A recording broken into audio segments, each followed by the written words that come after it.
What is up, fam? Back with another video. Today, we're going to be checking out Trevon Diggs out of the Big D.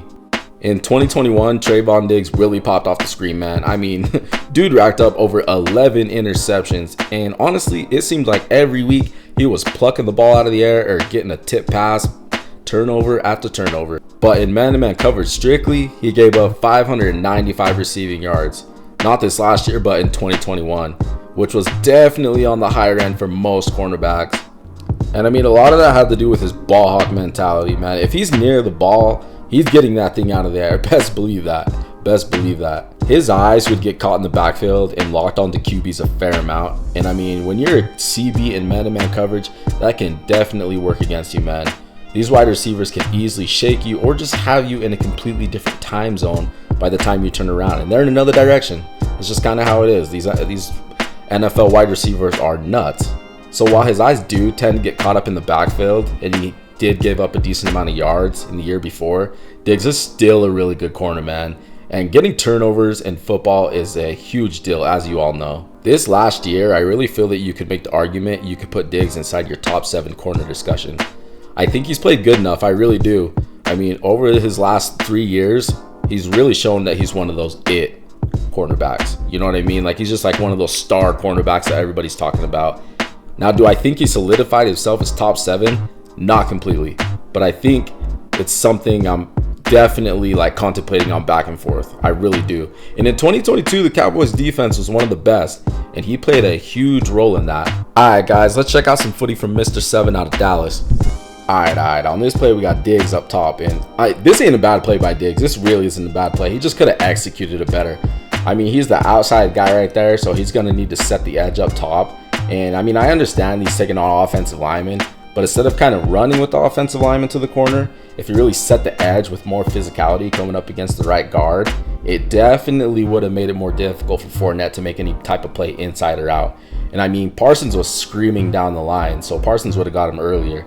Because Diggs coming up with a more physical approach, there's a good chance Fournette would have just hesitated inside or out. Like I said, would love to see the more physical approach to make Fournette hesitate, but still a solid play by Trevon Diggs.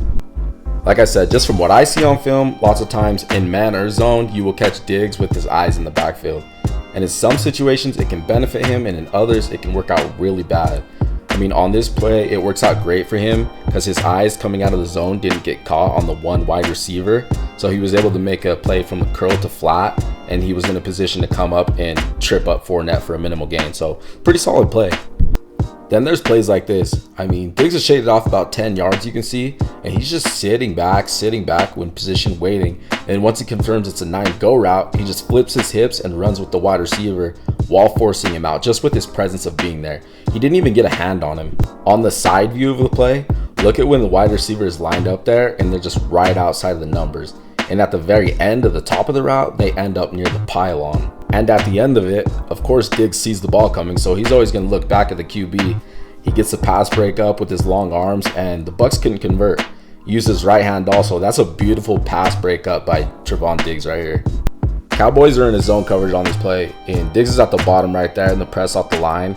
And off the snap, he does a good job of just getting his hands on the guy and reading if anybody is coming out into that flat right there. Then just running with him, knowing that nobody's coming into that backside where his assignment area is. I mean, he didn't deflect a pass or anything because it was too high, but if Tom threw that more accurate, that could have been a pass breakup or an interception. That's just a good job on Diggs' end of making sure his assignment was good and then coming and helping in the middle of the field. I mean, right here. So, you know, this play goes back to earlier. I mean, on the sweep outside, the Bucs wanted it to go between the hashes and the numbers, but Diggs comes up and he sets the edge with the more physical approach. So the wide receiver on the sweep hesitates because of that, because he doesn't have the easy inside choice. You know what I mean? And Diggs kind of clogs it up, taking on the tackle. So it allowed his other defenders to get over and make a play, which should have happened earlier, but, you know, still good play. But, man, good play on Diggs. Those offensive linemen are some big boys. You don't just possibly welcome getting pancaked by a 300-pound lineman when you weigh 195 pounds, man. Nah, you got to have some balls for that. On this play, Diggs is about 10 yards off the ball at the top of the play right there. It almost looks like the dude watched film. Maybe Diggs watched film. I don't know. I mean, he literally took one step and beat the wide receiver to the ball. And, I mean, that's a dope pass breakup. I mean, he was humming down on that slant. Got his hands on in the action, too. Man, oh, man. That's a physical pass breakup by Trevon Diggs right there. You know what it almost reminds me of? It almost reminds me of when Malcolm Butler freaking cut in front of the wide receiver in the Super Bowl against Seattle. And, Seattle lost because they didn't hand off the ball. Anyway. Yeah, that play kind of looks similar to that. All right, we got Diggs off ball at the top of the screen right here, and the Cowboys are in man-to-man coverage. And I mean, you'll watch on this play. This is where I'm saying Diggs' eyes can be the depth of him, or it can work in his favor. I mean, notice the whole time he's running with the wide receiver, his eyes are back at the QB. And I mean, lots of good man-to-man corners will either have their eyes on the wide receiver or the wide receiver's hips. And Diggs does that a lot, but gets his eyes in the backfield into the QB a decent amount. And you'll see right here, man, I mean, he gets an interception off it. On this play, it looks like he kind of felt the wide receiver outside, and he knew he had safety help inside. So he took a more aggressive approach. I mean, nice interception right here, man. He's just one of those ball-hawking freaking DBs. This play, Diggs comes down in the press against Justin Jefferson. I mean, JJ tries to give Diggs a little bit of that stutter, a little bit of that, I'm out of here. But nah, that ain't happening, bro. Diggs did a great job of reading the hips and not biting on that move. Just a good job of sticking with JJ stride for stride, man. And it was an incomplete pass, but Diggs was right on his back. I honestly don't know if that even would have been a complete pass, even if Cousins put it on him, because I feel like Diggs probably would have got his hands on him. So yeah, man, I mean, Trevon Diggs is really good. He's good regardless of what some people say. I mean, he's a cornerstone player that you would build your franchise off of, like on that defense. That's in my opinion. I mean, down there in Dallas, they got a good defense and they have Quinn back, so expect them to be the same as they were last year, honestly. They'll be tough in the NFC for most offenses, and I honestly think that Diggs definitely helps elevate that defense to another level. Anyways, guys, it's your boy Shady Luke. Thanks for watching. I'm outie. Subscribe if you want to come by with me in future videos. I'll catch you on the next one. Deuces.